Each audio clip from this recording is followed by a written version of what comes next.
As the frail old man lay in a dimly lit hospital room, his shallow breaths punctuated the silence. His family gathered around him, believing they had heard every story, every truth, until now. With trembling hands and a voice heavy with decades of secrecy, Arthur Blackwell confessed, "I wasn't who you thought I was. I was a spy during the Cold War." The room froze. His wife of 50 years gasped, his children's faces twisted in disbelief. Hidden lives, betrayal, and redemption were about to unravel. Arthur Blackwell was the kind of man who could vanish in plain sight.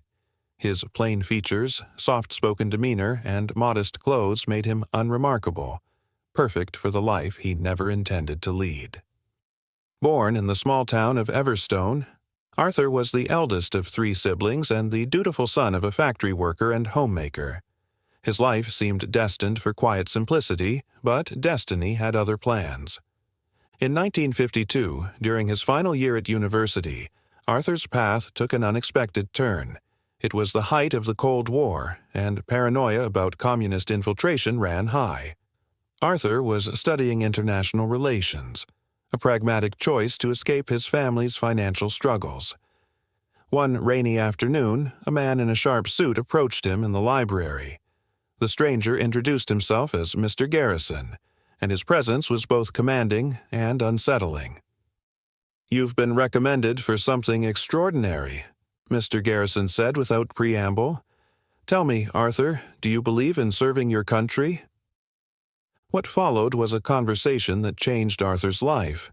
Garrison explained he worked for an intelligence agency, one that needed operatives who could move unnoticed. "You're intelligent, adaptable, and, most importantly, forgettable," Garrison said as if delivering a compliment. Arthur hesitated. The idea of leading a double life seemed daunting, even impossible.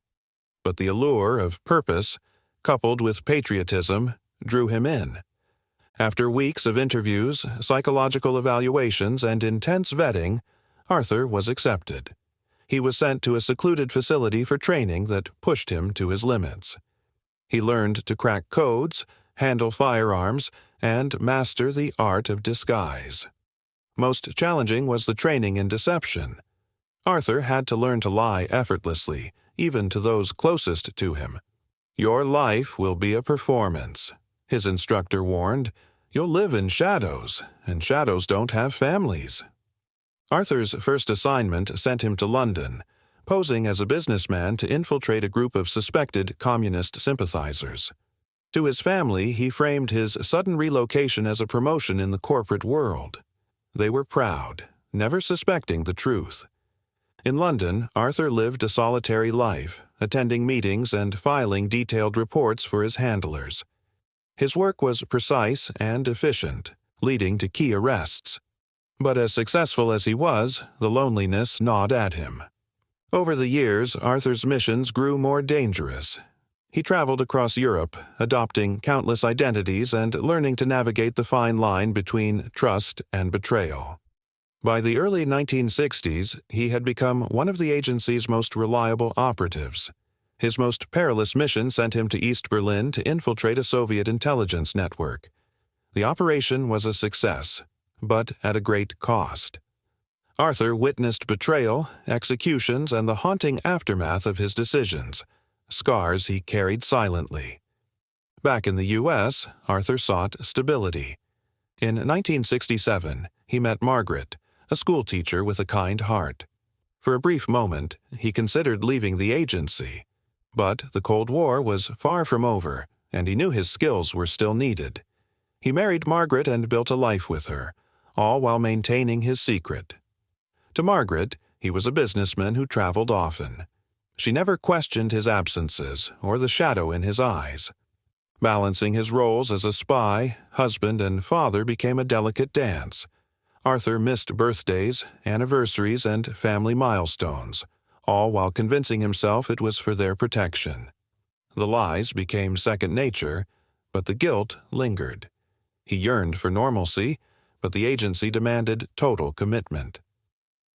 As the years passed, Arthur's assignments became less frequent, But the weight of his past never lessened.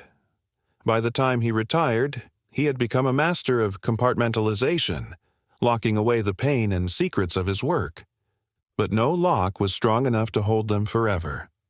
Decades later, as Arthur lay on his deathbed, his family gathered around him. He looked at Margaret, the woman he had loved but deceived, and at his children, who knew only half the man he truly was. The faces of those he had betrayed and those he had saved flashed in his mind. With time running out, Arthur knew he couldn't take his secrets to the grave. He took a deep, shaky breath and began to speak, determined to reveal the truth, no matter the cost. Arthur Blackwell's life as a spy was built on a foundation of deceit. Every mission, every assignment added another thread to the intricate web of lies he had to maintain. To the outside world, he was a businessman climbing the corporate ladder, but behind closed doors, he lived a life of constant danger and duplicity. His second mission, following his success in London, took him to Paris. It was 1954, and the city was rife with whispers of political unrest and covert activity. Arthur was tasked with infiltrating a group suspected of smuggling classified documents out of NATO headquarters. The cover story was simple. Arthur Blackwell, a consultant for an international logistics firm, was expanding operations in Europe.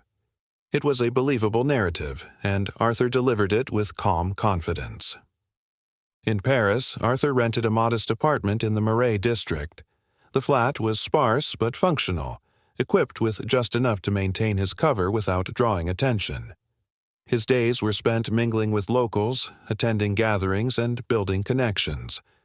Slowly, he gained the trust of a small circle of individuals tied to the smuggling ring. It was a delicate balancing act. He had to appear interested without seeming suspicious, curious without being intrusive. As weeks turned into months, Arthur began to unravel the group's operations. He identified their couriers, their methods, and their contacts. But as the mission progressed, he found himself drawn to one of the members, a young woman named Celeste. Celeste was intelligent, idealistic, and fiercely loyal to the group's cause. Arthur's attraction to her was unexpected, and he struggled to suppress it. He reminded himself that Celeste was not an ally, but a target. One evening, Celeste invited Arthur to a small gathering at her apartment. The room was filled with passionate discussions about politics, freedom, and the future of Europe. Arthur listened intently, careful to reveal nothing about his true identity. But as he watched Celeste speak with such conviction, he felt a pang of guilt. She wasn't a criminal in the traditional sense. She believed she was fighting for a better world. Despite his growing feelings, Arthur stayed focused on the mission. He continued to gather intelligence, sending coded messages back to his handlers. Each report brought him closer to dismantling the operation, but it also brought him closer to betraying Celeste. The mission reached its climax on a cold December night. Arthur had arranged a meeting with the group's leader, a man known only as Le Corbeau. The rendezvous point was a dimly lit cafe on the outskirts of the city. Arthur arrived early, his nerves hidden beneath a calm exterior. When Le Corbeau appeared, Arthur felt the weight of the moment. This was the man who held the answers his agency needed, the man who could expose the entire network. The meeting was brief but intense. Arthur skillfully extracted the information he needed, piecing together the final details of the smuggling operation. The next day, French authorities, acting on Arthur's intelligence, raided the group's safe house. Dozens were arrested, and the operation was dismantled. Celeste was among those taken into custody. Arthur watched from a distance as she was led away, her face a mixture of confusion and betrayal. He knew he couldn't afford to intervene. Any sign of sympathy would jeopardize his cover and his mission. But the image of Celeste's tear-streaked face haunted him for years to come. Back in the United States, Arthur resumed his life as the dutiful son and brother. He wrote letters to his family, describing a mundane existence that was worlds away from the truth. He carefully avoided questions about his personal life, redirecting conversations with practiced ease. But the lies began to take their toll. Arthur found it increasingly difficult to separate his true self from the identities he adopted. He had become a master of deception, but the cost was steep. His dreams were plagued by the faces of those he had betrayed, their voices echoing in his mind. He wondered if he would ever find peace. Arthur's superiors praised his success, but their words felt hollow. Each mission seemed to blur into the next, a never-ending cycle of lies and manipulation. The more Arthur achieved, the more he questioned the morality of his work. Was he truly serving his country, or was he just a pawn in a larger game? As the years went by, Arthur's web of lies grew more complex. Each new mission added another layer of secrecy, another burden to bear. But despite the doubts and the guilt, he pressed on. He told himself that his sacrifices were necessary, that the greater good justified the means. Yet deep down, Arthur couldn't shake the feeling that he was losing himself, the man he once was. Arthur Blackwell, the quiet, unassuming boy from Everstone, was slipping away. In his place was a stranger, a man who lived in shadows and thrived on deception. As Arthur prepared for his next assignment, he resolved to keep moving forward. The past was behind him, and the future was uncertain. But one thing was clear. The web of lies he had woven was growing tighter, and he was running out of room to escape. The weight of secrets was beginning to crush Arthur Blackwell. Each lie told, each truth buried, added another layer to the invisible armor he wore daily. That armor, though, was starting to crack. As his missions became more dangerous, the cost of his duplicity grew higher, not just for him, but for the people he cared about. By the mid-1950s, Arthur was deeply entrenched in his role as an operative. His success in Paris led to increasingly complex assignments. He moved across Europe, blending seamlessly into different cities, languages, and cultures. To his family in the United States, he was a devoted son who wrote letters regularly, describing a mundane life as a businessman. His mother often commented on how proud she was of her son, unaware of the shadowy world he truly inhabited. It was in Berlin, during a particularly harrowing mission, that Arthur came face to face with the human cost of his work. The assignment seemed straightforward: intercept a Soviet informant suspected of leaking NATO defense plans. Arthur posed as an independent journalist to infiltrate a network of dissidents. The informant, Victor, used underground newspapers to transmit coded messages. Arthur spent weeks earning Victor's trust, attending secretive meetings in smoke-filled basements. Slowly, he pieced together Victor's methods and contacts. Each night, Arthur relayed his findings through encrypted channels. The operation culminated in a sting at a safe house in East Berlin. Acting on Arthur's intelligence, authorities stormed the building, arresting Victor and his associates. The mission was deemed a success, but Arthur felt no victory. Victor wasn't a hardened spy, he was a father of two, forced into espionage by threats against his family. Arthur had uncovered Victor's motives days earlier, but continued the mission. As Victor was dragged away, his pleas for his children's safety echoed in Arthur's mind. The guilt hit hard. Arthur had always justified his actions as serving the greater good. But Victor's haunted eyes lingered, forcing Arthur to question if sacrificing individuals for national security was ever justified. The Berlin mission left Arthur rattled, but the agency offered no time for reflection. He was immediately reassigned to Vienna, where a new operation awaited. Arthur buried his guilt, convincing himself emotions were weaknesses. Yet, no matter how deeply he tried to suppress it, the guilt resurfaced. Back in the United States, Arthur's family noticed subtle changes. His once detailed letters grew vague. When his sister Clara pressed him during a rare phone call, Arthur deflected. "You've changed, Arthur," she said. "You're not the same person I remember." Her words struck a nerve.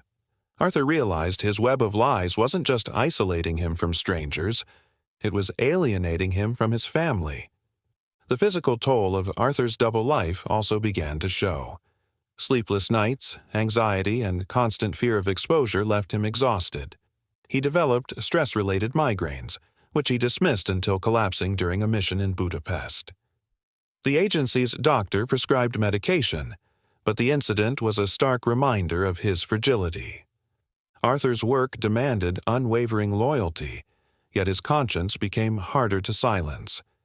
He started seeing the faces of his targets in his dreams: Victor, Celeste, and others whose lives he had destroyed. Their voices filled his mind, challenging his justifications. Despite his turmoil, Arthur's superiors praised him. Promoted to oversee larger operations, Arthur now faced greater moral compromises. In one mission, he was ordered to sabotage a peace conference under the guise of exposing Soviet influence. The operation succeeded, but the fallout led to the deaths of innocent delegates. Arthur's handlers dismissed the casualties as collateral damage, but Arthur couldn't. Moments of solitude brought thoughts of simpler times, days spent fishing with his father, reading by the fireplace.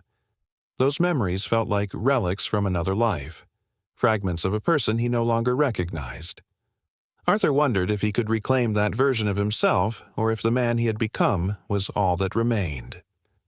By the late 1950s, Arthur's reputation was unmatched. He was known as a master of deception, completing any mission regardless of the cost. But beneath the accolades lay a man unraveling. The weight of secrets, guilt, and loneliness was becoming unbearable. Arthur knew something had to change, either his loyalty to the agency or his own humanity. As he prepared for his next mission, he made a silent vow. He would find a way to atone for his choices, even if it meant walking away from the shadows.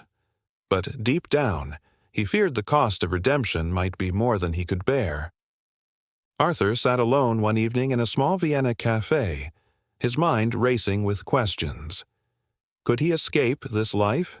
Could he build a future free of lies? Or had he already sacrificed too much to ever break free? For now, the answers remained elusive, but Arthur knew the clock was ticking. His carefully constructed world could not hold together forever. The longer Arthur Blackwell worked in espionage, the more he understood that trust was a dangerous commodity. By the early 1960s, Arthur had climbed the ranks within the agency, overseeing countless operations.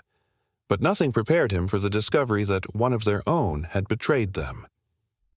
The revelation came during a mission in Istanbul. Arthur was tasked with tracking a suspected double agent who had been feeding classified NATO intelligence to Soviet operatives. The agent, codenamed Orion, was elusive, a ghost within their own network. Arthur's mission was not just to identify Orion, but to dismantle the Soviet cell they were working with. For months, Arthur immersed himself in Istanbul's labyrinthine world of intrigue. He spent nights in dimly lit cafes, listening to whispered conversations. Istanbul was alive with spies, informants, and unseen dangers. Each step brought Arthur closer to the truth, though the pieces of the puzzle remained scattered. Eventually, Arthur's investigation led him to a devastating conclusion. Orion was not an external infiltrator, but a high-ranking member of their own agency. The traitor's name was Samuel Wright, a senior operative who had once been Arthur's mentor. Samuel had recruited Arthur years earlier, guiding him through the treacherous waters of espionage. To discover that Samuel was the double agent felt like a betrayal of the agency and Arthur himself. Arthur knew exposing Samuel would not be easy. Samuel was respected, even revered. Arthur couldn't rely on accusations alone. He needed undeniable proof. He began a covert investigation, tracing Samuel's movements and communications. The evidence became damning. Samuel had been siphoning information for years, using coded messages and dead drops to pass intelligence to Soviet handlers.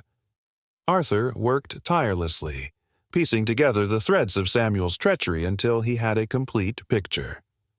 The turning point came during a tense operation in Ankara. Arthur intercepted a message intended for Samuel, detailing the location of a critical handoff. The message confirmed Samuel's involvement and revealed the scale of the operation. Dozens of lives were at risk if the handoff wasn't stopped. Arthur had to act quickly. With a small, trusted team, Arthur orchestrated a counter-operation. The plan was meticulous, requiring precise timing. On the night of the operation, Arthur waited in the shadows near the meeting point, his heart pounding. He had been in life-or-death situations countless times, but this one felt different. It wasn't just about stopping the Soviets, it was personal. As the handoff began, Arthur and his team moved in. The scene erupted into chaos. Shots were fired, and the Soviets attempted to flee. In the melee, Arthur came face to face with Samuel. For a moment, time seemed to freeze. Samuel's expression shifted from shock to resignation. "You don't understand, Arthur," Samuel said, his voice steady despite the chaos. "I did what I had to do, for all of us." Arthur didn't have time to process Samuel's words. The operation ended with Samuel in custody and the Soviet cell dismantled. Back at headquarters, Samuel was interrogated for hours. He refused to divulge the full extent of his actions, but his betrayal was undeniable. The fallout from Samuel's betrayal reverberated through the agency. Trust, already fragile, was shattered. For Arthur, the betrayal cut deeper than he cared to admit. Samuel had been a guiding figure, a man he respected and admired. To see him reduced to a traitor was a harsh reminder of the moral ambiguity that defined their world. In the weeks that followed, Arthur questioned everything. If Samuel could betray them, who else might be compromised? Arthur's paranoia grew, and he began to see potential threats in every shadow. The agency conducted widespread internal audits, straining relationships. Despite the emotional toll, Arthur threw himself into his work. He believed that focusing on his missions would help him move past the betrayal, but Samuel's words lingered. "I did what I had to do, for all of us." What had Samuel meant? Was there a justification Arthur hadn't considered? As Arthur continued his work, troubling patterns began to emerge. Certain decisions made by the agency seemed to align too conveniently with Samuel's actions. Arthur started to suspect Samuel's betrayal might not have been as isolated as it seemed. Could others within the agency have been complicit? These questions gnawed at Arthur, eroding his fragile sense of purpose. He had dedicated his life to the agency, believing in its mission despite the compromises it demanded. But Samuel's betrayal forced him to confront an uncomfortable truth. The lines between right and wrong, loyalty and betrayal, were far blurrier than he had ever imagined. By year's end, Arthur's distrust had grown into quiet determination. He resolved to uncover the full extent of the corruption within the agency, no matter the cost. Yet doubt lingered. Was he truly fighting for justice, or seeking answers to justify his own choices? Arthur knew one thing for certain. He was running out of time to find the answers. Arthur Blackwell had always believed he could endure anything. Through countless missions, betrayals, and moral compromises, he convinced himself his strength lay in perseverance. But by the mid-1960s, Arthur's carefully constructed facade began to crumble. The weight of his secrets, the loss of trust in the agency, and the growing isolation pushed him toward a breaking point. The cracks started to show during a mission in Prague. The Cold War had entered a new phase, and tensions were at an all-time high. Arthur was tasked with uncovering a mole within the Czech resistance movement, a double agent suspected of feeding information to the Soviets. The mission required Arthur to operate deep undercover, posing as a journalist sympathetic to the resistance. As Arthur embedded himself within the resistance, he found himself drawn to their cause. These were not hardened spies or zealots. They were ordinary people risking everything for freedom. Their stories resonated with Arthur, stirring memories of ideals he had abandoned long ago. One member of the group, a young woman named Elena, reminded Arthur of the person he used to be. Elena was intelligent, determined, and willing to sacrifice everything for the resistance. Her courage inspired Arthur but also filled him with shame. He couldn't help but wonder what Elena would think of him if she knew the truth about who he was. Arthur's mission became complicated as his feelings for Elena grew. He knew emotions were a weakness, but no matter how hard he tried to maintain detachment, he found himself questioning his own loyalties. Was he truly serving the greater good, or had he become a pawn in a game he no longer understood? The mission reached its climax when Arthur uncovered the identity of the mole. It was someone Elena trusted deeply, a man named Thomas, a leader within the resistance. Confronting Thomas was the most difficult decision Arthur had ever made. Exposing Thomas would destroy the resistance, but failing to do so would compromise the mission. Arthur chose the mission. He provided the agency with the evidence they needed to take down Thomas, knowing it would shatter the resistance. When the arrests came, Arthur watched from the shadows as Elena and the others were taken away. Her eyes searched the crowd, confusion and betrayal etched on her face. Arthur turned away, unable to bear her gaze. The Prague mission left Arthur broken in ways he hadn't thought possible. For the first time, he couldn't rationalize his actions. The greater good had become an empty phrase, a hollow justification. Arthur realized the agency's work was no longer about ideals. It was about control and survival at any cost. Back in the United States, Arthur found himself drifting. The agency praised him for the mission's success, but their words felt meaningless.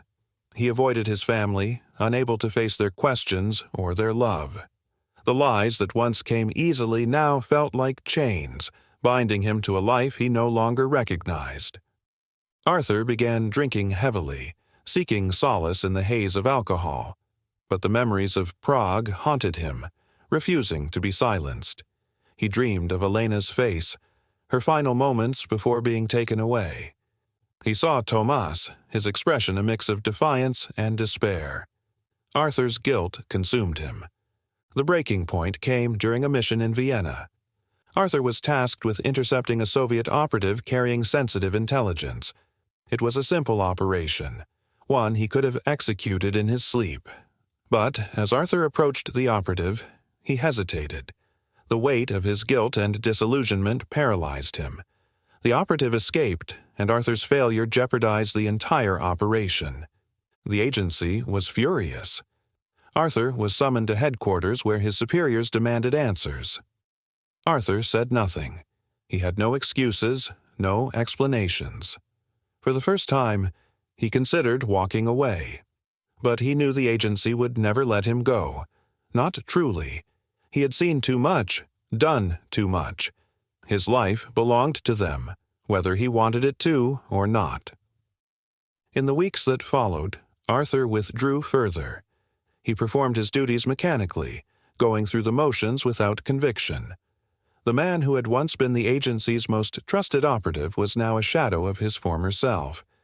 Arthur knew he couldn't continue this way, but he didn't know how to stop. One night, Arthur sat alone in his apartment and picked up a pen. He began to write. The words came slowly at first, then in a flood. Arthur wrote about Prague, about Elena, about the choices that had led him to this moment. For the first time, he allowed himself to confront the pain, guilt, and emptiness that consumed him. When he finished, Arthur set the letter aside and stared at it for a long time. He didn't know if writing it had made any difference, but for the first time in years, he felt something close to relief. Arthur realized he couldn't undo the past, but he could try to make sense of it. Arthur's breaking point was not an ending, but a beginning. He didn't know what the future held, but he knew he couldn't continue down the path he had been on.